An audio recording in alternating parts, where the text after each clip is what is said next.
De Hoyos Hart, and I'll try and limit myself to 3 questions. I know a lot of commissioners have other comments and questions to make.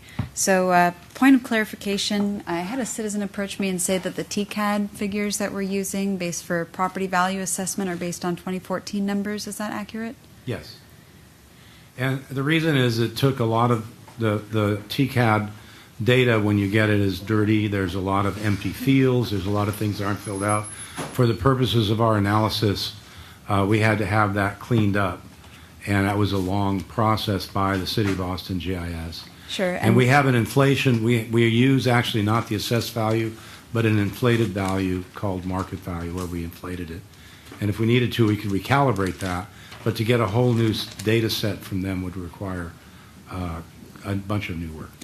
I think it would be negligent of us not to base it on the most recent TCAD work we have, and I work in tech and master data management. I understand the data cleansing that you're talking about that needs to occur, but we're sparing at the, I don't know, I'm losing my analogies here, but we're looking down the barrel of a shotgun of when we have to get to this CodeNext, and if we have to have spent many millions of dollars to get to a point based on not even the best possible data that we have as a starting point, I find inexcusable.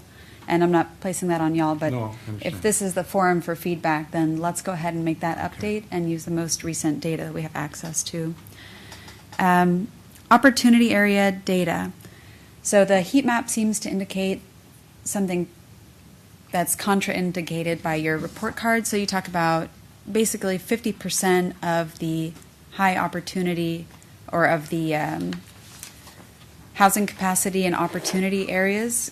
I think it would be really helpful for us, especially as we move from commission into a council type feedback and public negotiation phase. I think we need to have that broken up by council district.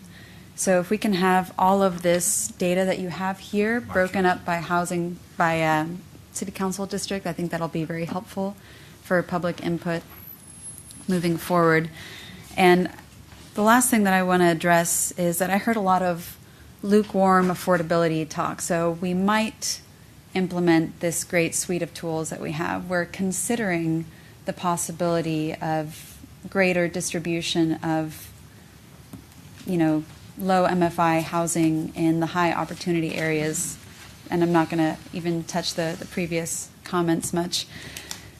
But I think we need to see that more concretely. And when you allude to historical development patterns, I think we had roughly, 11 speakers, and every single one of those speakers was here to address the fact that we got stuck somewhere along the way by influential community members creating a narrative of neighborhood character being the architectural form. And I think this evening's public speakers show that the historical development patterns that you're referring to are blatant racial segregation from 1928 on, and the redlining that occurred in Austin to create the current development patterns, historical and current, that we face today. So I think I'd like to see that addressed more directly, and then make sure that we're not taking a lukewarm approach. And just for clarification again, is this the forum where you're coming to solicit feedback on how aggressive you are in your pursuit of those affordability tools? Mm-hmm.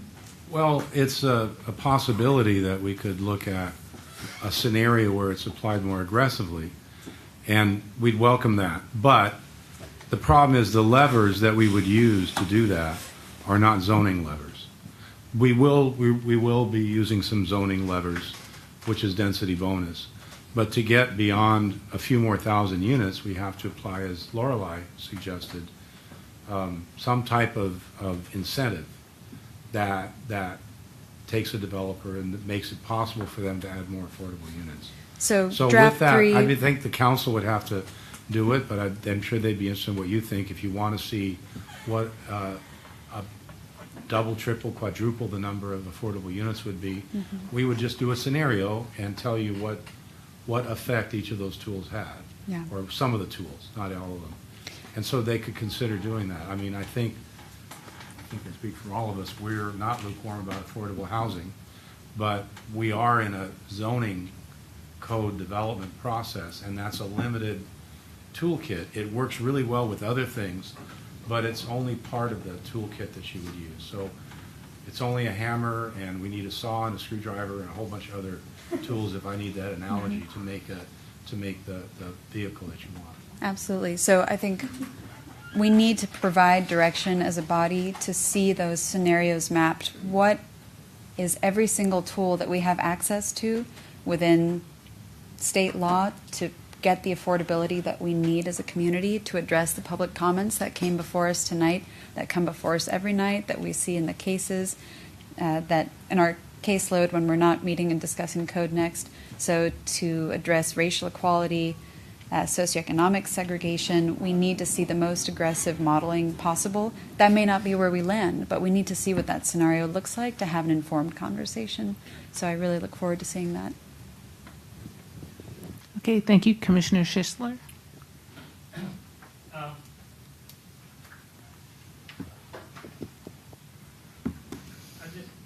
You only had that map up for a couple minutes of where you said the growth was going to be, and I was wondering how many